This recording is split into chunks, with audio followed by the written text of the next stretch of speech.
Hey, how you doing? It's Tom Breeze here from tombreeze.tv, and in this video we're going to be talking about equipment, what you need to get started and make sure that you start creating high quality, professional looking videos. Now, what I'm going to be doing to begin with is talking about green screens, then I'm going to talk about lighting, and then I'm also going to talk about the cameras that you might like to choose to get started straight away. Now, often when I talk to people about using video online and use it for your marketing, people think, well, I've got to go down to the studio and it's going to cost me about £5,000, £6,000, and then I might not get it all done in one day. What if I don't like the take? Is it all going to fit together nicely? And I think the pressure and the amount of investment that you'll put in that, you'll find that it's not necessarily exactly what you want. And sometimes it's much easier to set it up at home and on a budget. I'm talking about £300 to £500 or so, and you can really get to grips with how you present on camera, get comfortable with it, and then once you really perfect it, then it might be time to upgrade to a studio.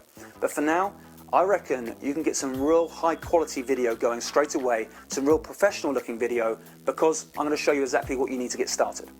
Okay, so first of all, you might like to get a green screen. If you've got the technology and the software, such as iMovie now does it, the latest version of it, you can also download many different software programs on a PC to make sure that you can key out green screens as well. But here's the thing, with green screen you can get your logo in the background that can make it look very, very professional. So with my green screen here, the framing and the green screen itself was all from tubetape.com. That's tubetape, TUBETAPE.com. It's an American company. They're very good. They send out to you very quickly, packaged up really nicely, and also they're great with customer support. If there's any questions you have, all you need to do is email them, they get back to you very, very quickly. A company I highly recommend. And by the way, there's no affiliation with them at all. I'm just really recommend them. That's it. So a green screen is really useful. With the linen ones, you have to keep on ironing it. There are some ones that pop out and work really well, but you'll be able to play around with it. I'm sure you get the hang of it, and it looks really, really, really top-notch when you're using it with the right lighting, which is what we're going to move on to now. Now, with lighting, you're going to want to get some softbox lighting, and I've got one here.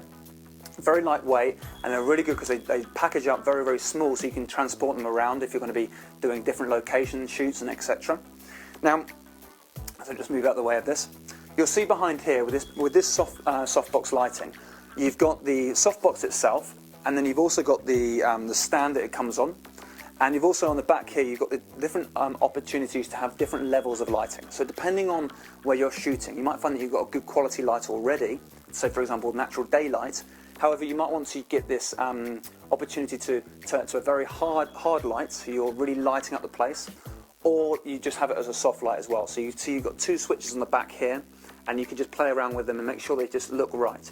Quick tip here, when you are recording a video, just take a quick snapshot, have a look on the computer and see if it looks good, because the worst thing is when you take 1,000 takes to get one right, then you look at it afterwards and you realise the quality wasn't great. So make sure you just test it before you get really started with your video.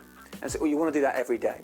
If you've got your own studio at home or something like that, then you'll know exactly what the lighting's all about, so you'll get more and more used to it.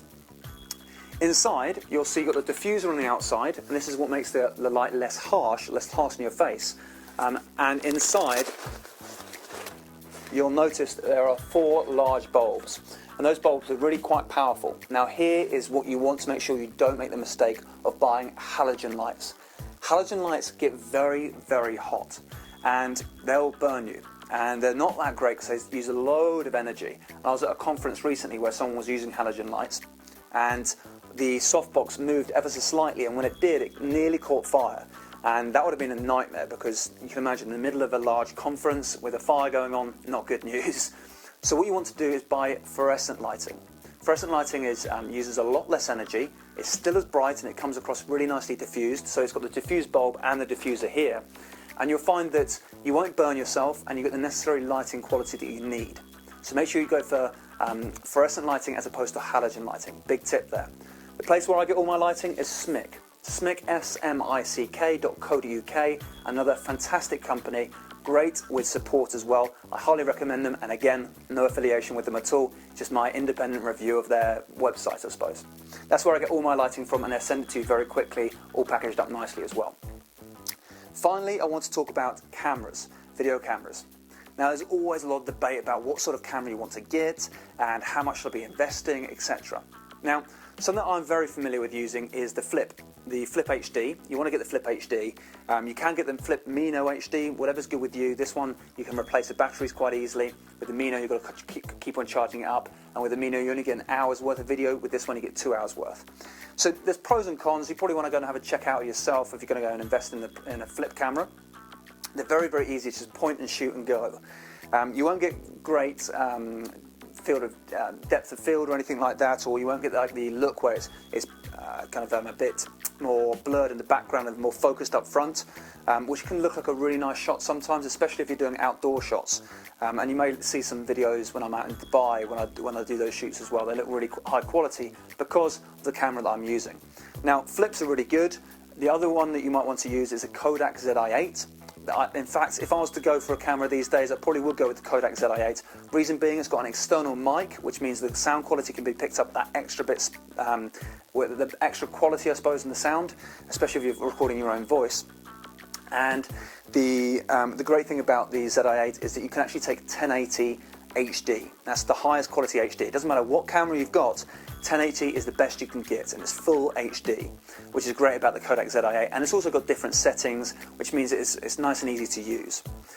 Now, the camera that I'm using to film this is actually different to all of those, and it's a high spec camera as such. It's the Panasonic GH2, Panasonic Lumix DMC GH2, if you want the whole model number, I suppose. And the reason I like it so much is just because it creates high quality video. You don't need a huge amount of lighting to get it right, and it just works out really, really well. Now, of course, it's going to set you back quite a bit, and I think mine was about £1,300 with all the different bits you might need with it, and including the zoom lens, etc. But it's a very, very high quality video camera. There's a lot of talk about the Kodak SLRs as well. They're very good as well. But I just looked at the GH2 and just fell in love with it straight away. Therefore, that's what I use. This is what I think is going to be most beneficial for you, is to start with a Flip or a Kodak ZI-8, get comfortable with it. That's how I started, and notice how you can just keep on improving your presentations. With the right lighting, you're going to find you're not going to have a problem at all. And in fact, if you look around the blog, you're going to notice that there are more videos on how to get the lighting right with your green screens, etc. And I'll make sure I keep on updating that as well. So, just to recap, green screen, go to tubetape.com. That's an American company. If you want to get the lighting, I recommend a company called smic.co.uk, and you're looking for a softbox, make sure it's not halogen, make sure you go for fluorescent lighting. And then to get started with online video, you probably want to go for a Flip HD, or you might want to go for a Kodak ZI-8, or you might want to go kind of spend a bit of more money and go and get the Panasonic GH2. Those are the three cameras I really recommend, and if you do have any questions or want to ask any more advice, all you need to do, pop your questions and things in the blog below, and I'll get back to you very quickly and help you out as much as possible.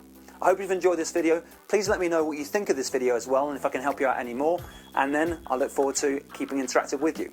I'm Tom Breeze, and this is tombreeze.tv, and I'll speak to you very soon. Thanks very much.